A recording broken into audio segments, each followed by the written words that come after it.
प्रेत आत्मा का बदला। रात को 2:30 बजे शशिकांत के मोबाइल की घंटी बजी और नींद में ही उसने उठाया। सामने से उसे उसके फैक्ट्री सिक्योरिटी हेड राहुल की आवाज आई।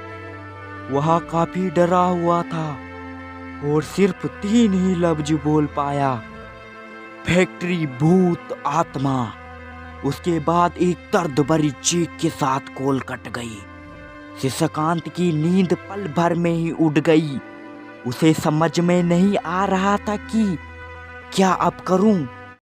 पर शशिकांत की आंखें बस राहुल को ढूंढ रही थी, जिसकी दर्दनाक चीख उसके दिमाग में अभी भी गूंज रही थी।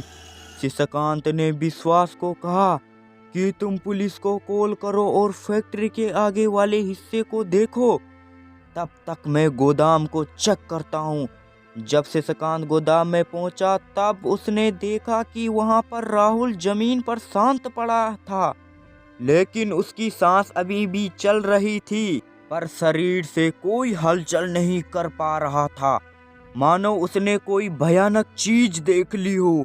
उसी वक्त शशिकांत ने एक और दर्द भरी चीख सुनी, जिससे उसका कलेजा कांप उठा। वह चीख थी मैनेजर विश्वास की। शशिकांत ने सरपट दौड़ लगाई और फैक्ट्री में जाके देखा।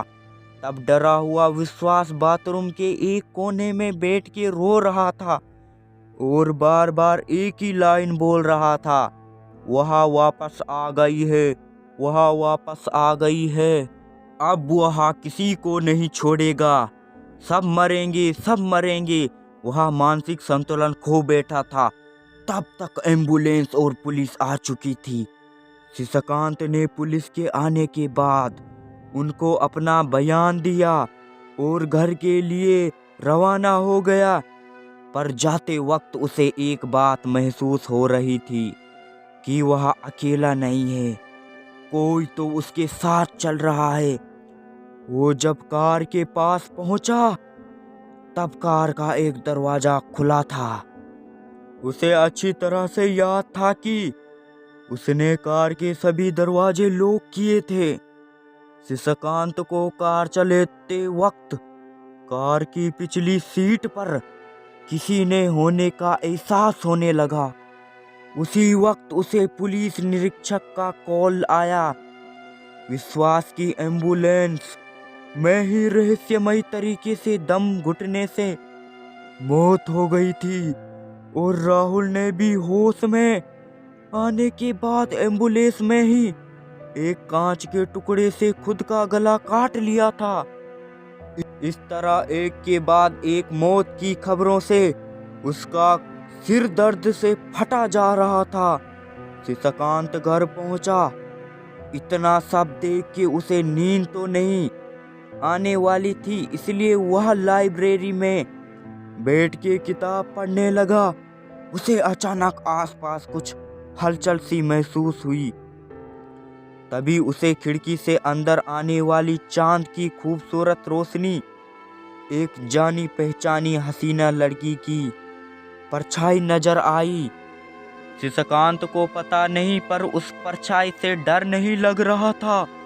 वह लड़की बोली, कैसे हो शिशी? शशिकांत हकलाते हुए बोला, कौन हो तुम और मेरा पीछा क्यों कर रही हो? मैंने तुम्हारा क्या बिगाड़ा है?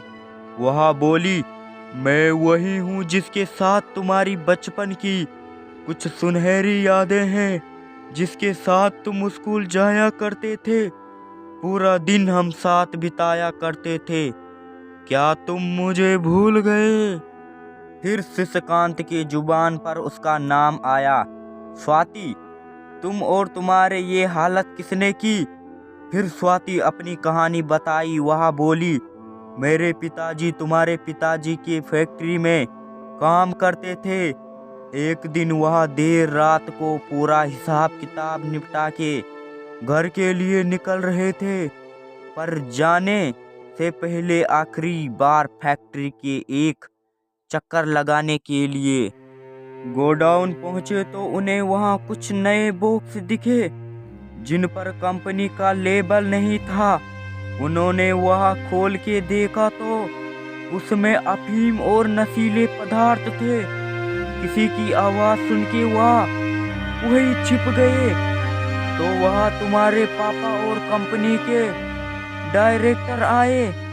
तब मेरे पिताजी को पता चला कि कंपनी में ड्रग्स का काला कारोबार होता है और उन्होंने पिताजी को उस रात पकड़ लिया और मार के कंपनी के पिछले गोदाम में दफना दिया। मरने से पहले मेरे पापा ने ये बात मुझे फोन पे बता दी थी और जब मैंने पुलिस को लेकर कंपनी में पहुंची तो पुलिस भी उनके साथ मिली हुई थी। उन्होंने मेरी इज्जत के साथ खेलकर मुझे भी उसी जमीन पर दफना दिया जहां पर मेरे पापा को दफनाया था। और आज मैंने और पिताजी ने सबको खत्म करके बदला पूरा कर लिया।